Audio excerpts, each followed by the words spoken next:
चंद्रशेखर बावनकुळे यांनी राहुल गांधी यांच्यावर केलेल्या टीकेनंतर रोहित पवार यांनी त्यांना उत्तर दिलं। राहुल गांधी जे करतायत त्याला नौटंकी नाही तर हुकुमशाही वृत्तीच्या सरकारविरोधात निडरपणे सत्याचा आणि न्यायाचा आवाज बुलंद करणं असं म्हणतात, असं ट्विट रोहित पवारांनी केलं।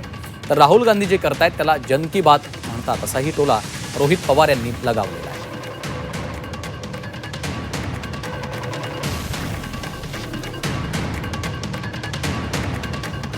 रोहित पवार यांचं हे ट्विट आहे। माननीय बावनकुळे साहेब, माननीय राहुल गांधी जे करतायत त्याला नौटंकी नाही तर हुकुमशाही वृत्तीच्या सरकारविरोधात निडरपणे सत्याचा आणि न्यायाचा आवाज बुलंद करणं आणि जन की बात ऐकून घेणं असं म्हणतात। आता नौटंकीची आठवणच करून दिली तर नौटंकी कशाला म्हणतात हे सांगतो।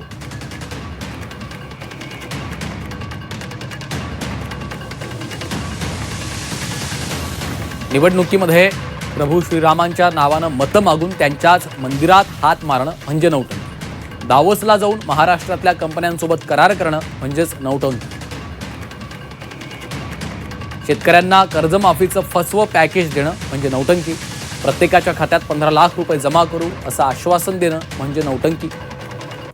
नोटबंदीनंतर काळा पैसा नष्ट करण्यासाठी 60 दिवसांची मागणी करणं म्हणजेच नौटंकी।